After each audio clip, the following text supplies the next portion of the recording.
دیکھیں یہاں پہ ایک بہت عام سوال جو ہے وہ پوری قوم کے سامنے تھا، جو جج صاحبان نے ڈیسائیڈ کرنا تھا۔ ایک کہ یہ تاثر اس کیس کے بعد کیا جائے گا کہ انڈیپینڈنس آف جوڈیشری جو ہے اس کا تحفظ ضروری ہے، اور یہ ریفرنس بدنیتی پر مبنی ہے اور ایک وار ہے انڈیپینڈنس آف جوڈیشری پہ،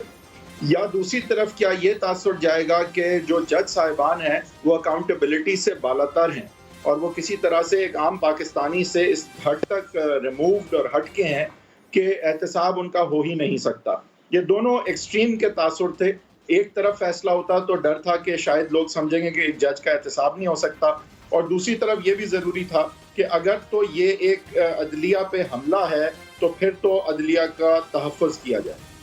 اب فیصلہ جو آیا ہے وہ کچھ بیچ میں مجھے نظر آتا ہے۔ ایک طرف تو بالکل ریفرنس کو ختم کیا گیا ہے، لیکن کیونکہ ختم کرنے کی بنیاد جو ہے وہ لیگل انفرمٹیز اور لیگل ڈیفیکٹس کو بتایا گیا ہے، جس کو آپ میلیفائڈی ان لا کہہ رہے ہیں، اور یہ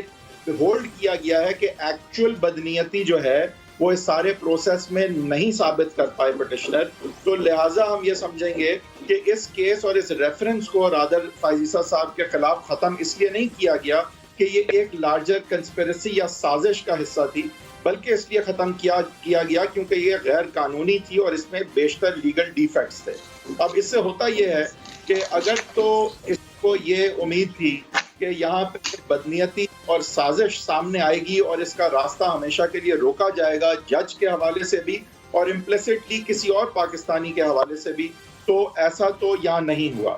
اور اگر تو کسی کی یہ امید تھی کہ یہ لازماً جو ہے بات سامنے اور واضح طور پہ سامنے آئے کہ ایک جج جو ہے وہ احتساب سے بالاتر نہیں ہے، تو ہم نے دیکھا کہ کیونکہ ریفرنس کو لیگل انفرمٹیز کے حوالے سے جانچا گیا ہے، تو یہ تو کہا جا سکتا ہے کہ ایٹ لیسٹ ایک ایڈجوڈیکیشن ہوئی ہے کہ یہ ریفرنس لیگل ہے یا اللیگل ہے، اور اس پہ ایک واضح فیصلہ ہے کہ یہ ریفرنس اللیگل ہے۔ تو نتیجتاً ہم سمجھیں کہ جس طرح افتخار چودھری صاحب کے کیس میں بھی ہوا تھا کہ ریفرنس تو جج صاحب کے خلاف ختم کر دی گئی ہے، لیکن کیا سازش اگر تو تھی، اب یہاں تو ہم یہی سمجھیں گے کہ نہیں تھی، کیونکہ سپریم کورٹ نے یہ ہولڈ کیا ہے کہ یہ سازش نہیں تھی، ایٹ لیسٹ شواہد پٹیشنر نہیں سپریم کورٹ نے یہ واضح کیا ہے بھائی صاحب کہ افتخار چودھری صاحب کے خلاف بدنیتی اعمال پر مبنی ثابت ہو چکی ہے۔ کہہ رہا ہوں کہ اب دیکھیں سے نتیجتاً یہ بات جب سپریم کورٹ نے کہہ دیا کہ جسٹس فائز عیسیٰ کے خلاف یہ جو ریفرنس کا معاملہ تھا، مجموعی طور پہ جو یہ معاملہ تھا، اس میں کوئی سازش نہیں تھی،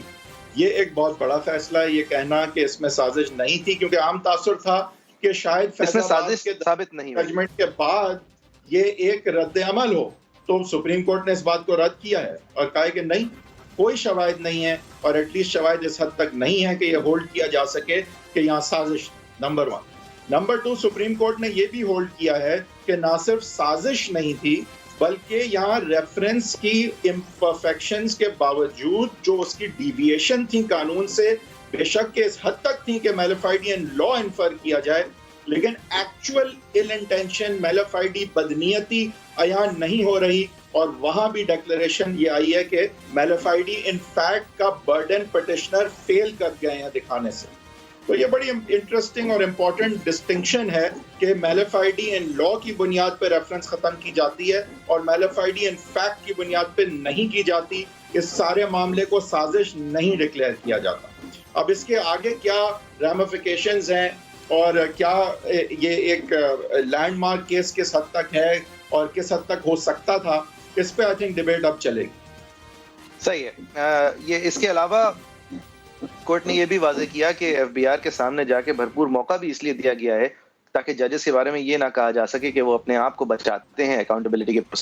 اور وہ بالکل اس لیے بھی دیا گیا ہے، اس لیے قاضی فائز عیسیٰ صاحب اور ان کی زوجہ نے یہ اعلان کہا تھا کہ ہم چاہتے ہیں صفائی پیش کرنا، لہٰذا یہ صفائی بھی پیش کی جائے اور اس کو